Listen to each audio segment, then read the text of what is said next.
მოგესალმებით. დღეიდან ბიზნეს პარტნიორის ეთერში ახალი რუბრიკა ბენეფიტი იწყება. რუბრიკაში ბიზნეს ხვარაკურსით დაგანახებთ წარმოვაჩენთ იმ კომპანიებსა და ინდუსტრიებს, რომლებიც მაღალი სამოქალაქო და სახელმწიფოებრივი პასუხისმგებლობით გამოირჩევიან. ჩვენი ეთერი დაეთმობა მათ, ვინც სისტემურ ცვლილებებს ქმნის როგორც ბიზნესში, ასევე სოციალური განვითარების მიმართულებით. გაგაცნობთ ადამიანებს, რომლებიც ანვითარებენ ინოვაციურ პროექტებს, აყალიბებენ ძლიერ კორპორაციულ ღირებულებებს და პასუხისმგებლობით ეკიდებიან თანასწორობის, გამჭვირვალობისა და გარემოსდაცვის საკითხებს. ბენეფიტში შევეცდებით დაგანახოთ, როგორ იქმნება შედეგზე ორიენტირებული ბიზნესი. ბიზნესი, რომელიც ქმნის რეალურ სარგებელს და იმსახურებს ნდობას. ჩვენი დღევანდელი გადაცემის სტუმარია ლოგისტიკური კომპანია ტრანსლაივის თანადამფუძნებელი და გენერალური დირექტორი გიორგი ჟღარკავა. მადლობა გიორგის სტუმრობისთვის, მიხარია რომ ჩემი რუბრიკის პირველი სტუმარი ხართ. ძალიან დიდი მადლობა პირველ რიგში მოწვევისთვის, მოგესალმებით თქვენს მაყურებელს და იმედი მაქვს, აი საინტერესო ინფორმაციას გაგიზიარებთ ლოგისტიკაზე. გიორგი, პირველ რიგში მინდა დავიწყოთ საქართველოს როლზე და მნიშვნელობაზე, როგორც რეგიონული, ისე საერთაშორისო ლოგისტიკურ ჯაჭვში. გონი ყველას კარგად გვესმის, რომ ბოლო წლებში განვითარებულ მოვლენებთან დაკავშირებით, პანდემია, ერთ-ერთი იყო პანდემია, რამაც გამოიწვია ის, რომ ყველა მივხვდით, რომ ალტერნატიული გზები ყველაფერში საჭიროა, მათ შორის ლოგისტიკაში და შემდეგ უკვე უკრაინის ომიც, ასე ვთქვათ, მიზეზი გახდა იმისა, რომ ძირითადი ლოგისტიკური გზა, რაც არის, ასე ვთქვათ, ევროპას და აზიას შორის დამაკავშირებელი ჩრდილოეთის დერეფანი, გარკვეულწილად აღარ იყო ისეთი გამტანურიანი, როგორც აქამდე. შესაბამისად, გახდა ალტერნატივების მოძიების აუცილებლობა, შესაბამისად, საქართველოს შუა დერეფნის ცენტრშია ფაქტობრივად, აქედან გამომდინარე, რა თქმა უნდა, საქართველოს და ჩვენი ქვეყნის როლი უმნიშვნელოვანესია ლოგისტიკის ზოგადად განვითარების პროცესში რა. გიორგი, შუა დერეფანი გარდა უსაფრთხო სავაჭრო გზისა, კიდე რა უპირატესობებით გამოირჩევა როგორც ჩრდილოეთ, ისე სამხრეთ დერეფანთან შედარებით? პირველ რიგში კარგი ალტერნატივაა და ყველაფერს ჭირდება ალტერნატივა. ეგ არ იყო აუცილებელი რომ ამის რაღაცა ცუდი მომხდარი იყო მსოფლიოში, ზოგადად ყველაფერში ბიზნესშიც, ნებისმიერ საქმეში ყოველთვის უნდა კონდეს დივერსიფიცირებული, ასე ვთქვათ, საქმე კეთების პროცესი. შესაბამისად, საქართველოს შუა დერეფანი ძალიან კარგი ალტერნატივაა. რა თქმა უნდა, როგორც თქვით, სწორად თქვით, რომ არის უსაფრთხო და სანქციების თვალსაზრისითაც ძალიან, ასე ვთქვათ, ნაკლებად რისკიანი. აქედან გამომდინარე, ეს არის ალბათ ძირითადი პლუსი. ამასთანავე საქართველოს აქვს პირდაპირი გასასვლელი შავ ზღვაზე. ჩვენ გვაქვს საზღვაო, გვაქვს სახმელეთო და გვაქვს სარკინიგზო მიმოსვლის საშუალება. კასპიის ზღვაზეც მარტივი გასასვლელი გვაქვს და ეს თავისთავად რაც ბუნებრივად გვაგდებს ჩვენ ძალიან კარგ პოზიციაში. თუმცა აუცილებლად უნდა ითქვას ისიც, რომ ეგ არ ნიშნავს იმას, რომ რომელიმე სხვა დერეფანს, ამ შემთხვევაში ჩრდილოეთთან სამხრეთ დერეფანს გაჩერებულია და არ ვითარდება და არ ნიშნავს იმას, რომ რაღაცა რაც მემკვიდრეობით გვერგო, ამას ასე ვთქვათ, განვითარება და გამოყენება არ ჭირდება რა. აუცილებლად ამას უნდა დახვეწა, იმიტომ რომ სხვა შემთხვევაში ალტერნატიული გზები აუცილებლად განვითარდება. გიორგი, არ შემიძლია არ კითხო ზანგეზურის დერეფანზე. საზოგადოების აზრი იყოფა ორ ნაწილად. ნაწილი ფიქრობს, რომ ეს დერეფანი კიდევ უფრო გააზრდის საქართველოში ლოგისტიკას და კიდევ გაიზრდება თვითმბრუნვა ჩვენს ქვეყანაში. ნაწილი ფიქრობს, რომ შესაძლოა ამ დერეფანმა სრულიად თამაშგარე მდგომარეობაში აღმოჩინოს ქვეყანა. თქვენ რა პოზიცია გაქვთ ამ საკითხთან დაკავშირებით? მე მჯერა, რომ პირველ რიგში კონკურენცია კარგია, ყოველთვის კარგია და არ პროტექციონისტული თემის მომხრე, რომ ანუ თქვათ რაღაცა მართლა ჩვენ ზერო გადის საქართველოსზე რაღაცა გზა, ეს უნდა დავიცვათ და ალტერნატივა არ უნდა იყოს. ალტერნატივა პირიქით ჩვენ უფრო გვაფხიზლებს იმ კუთხით, რომ უფრო მეტად და უფრო აქტიურად განვავითაროთ ეს გზა.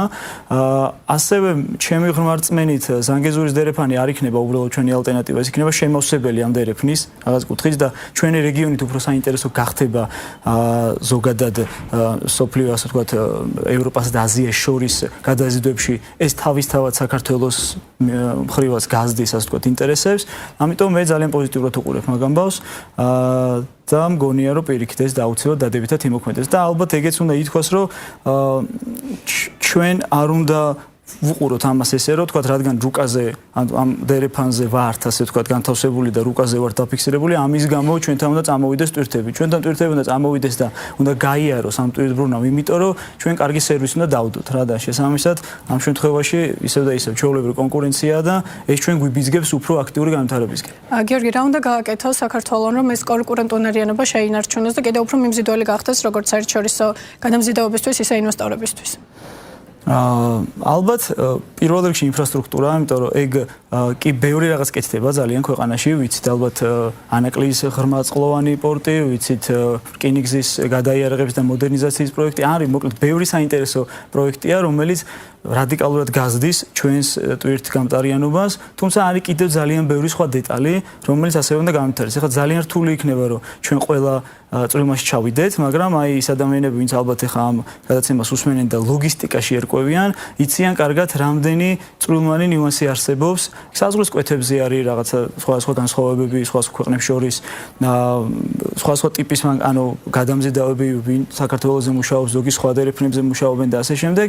ამიტომ ჩემი აზრით ამ დერეფანს უნდა შევხედოთ როგორც პროდუქტს და უნდა შევხედოთ ესე რომ ანუ სრული ექსპერიენსი ასე ვთქვათ გამოცდილება მომხმარებლის უნდა იყოს მაღალი დონის რა და შესაბამისად თუ ჩვენ ამ ყველა რაღაცა წვრილმას ჩაუღრმავდებით და განავითარებთ ცალსახად ასე ვთქვათ ეს დერეფანი უფრო და უფრო საინტერესო გახდება და ისევ ბუნებრივად ძალიან დიდი პოტენციალი გვაქვს. ეხლა საუბარი იმაზეა რამდენად გამოვიყენებთ ამას. ეხლა მე პირადად მჯერა რომ კარგი დროა ამისთვის და თუ დროულად მოხდება რაღაც ნაბიჯების გადადგმა, ცოტა ვიჩქარებთ ალბათ და ცოტა უფრო ოპერატიულად გავაკეთებთ რაღაცა პოზიტიურ ნაბიჯებს გადავდგამთ. მე მჯერა რომ ეს ეფექტი გაცლებთ რომ მაღალი იქნება. გიორგი, ზოგადად მნიშვნელოვანი როლი ითამაშა გეოპოლიტიკურმა ცვლილებებმა, როგორც წითელი ზღვის კრიზისმა, ისე რუსეთ-უკრაინის ომმა. როგორ ფიქრობთ სამომავლოდ, როდესაც გეოპოლიტიკური არეულობა, ესე რომ ვთქვათ, ნელ-ნელა დასტაბილურდება, როგორ იმოქმედებს ეს ყველაფერი ჩვენზე? რა თქმა უნდა, ალბათ გადანაწილდება ისე გამოიწვევს ტვირთების გადანაწილებას.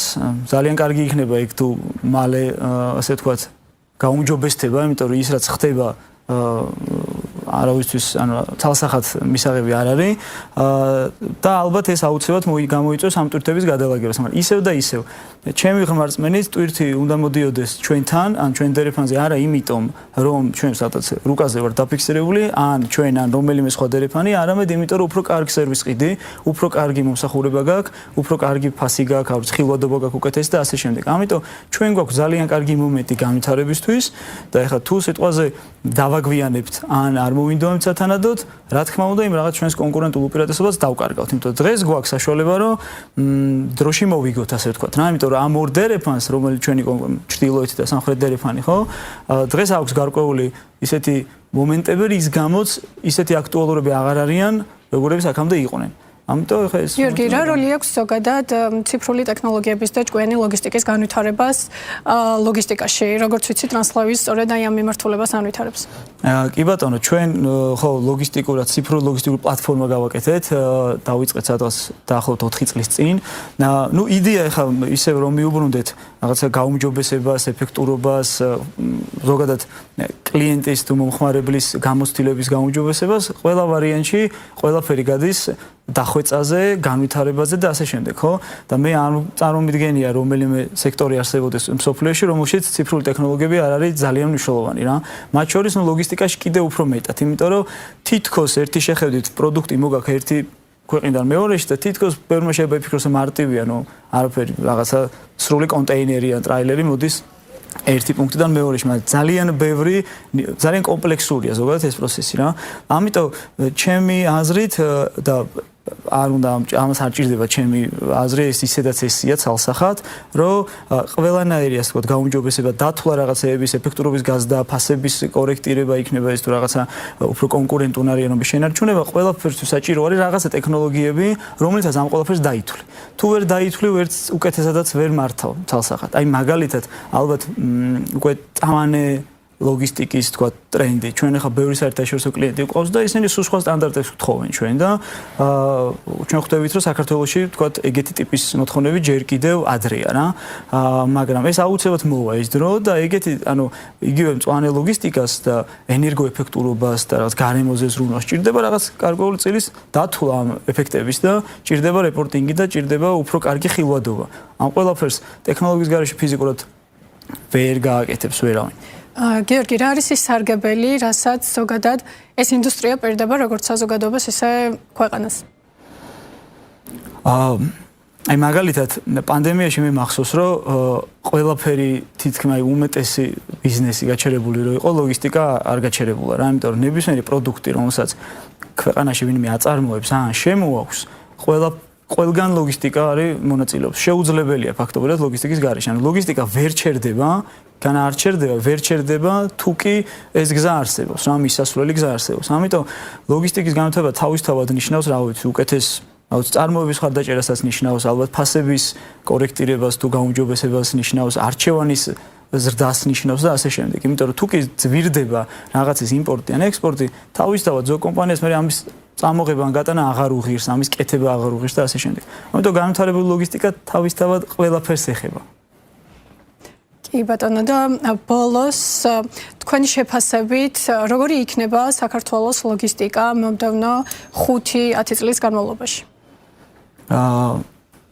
ცალსახად გონია რომ ციფრული ლოგისტიკა იქნება ნორმა, ვფიქრობ რომ ეგ 5 თუ არა 10 წელიწადში აუცილებლად ეგ იქნება ნორმა და ხილვადობა, ეფექტურობა თქვა უფრო კარგად უნდა იყოს და იქნება საქართველოს ჩასმული აი ამ საერთაშორისო ჯაჭვში. ამას გულისხმობ იქ საზღვრისკვეთები, სტანდარტები და ასე შემდეგ. ეგ უნდა იყოს გამარტივებული და უფრო გაეფექტურებული, ასე ვთქვათ. დიდი მადლობა გიორგი ესეთი საინტერესო ინტერვიუსთვის. შეგახსენებთ რომ ჩვენი გადაცემის სტუმარი იყო გიორგი ჯღარკავა. მე კი დაგემშვიდობებით, ბიზნეს პარტნიორი კი ხვალ ტრადიციულ დროს დაგიბრუნდებათ.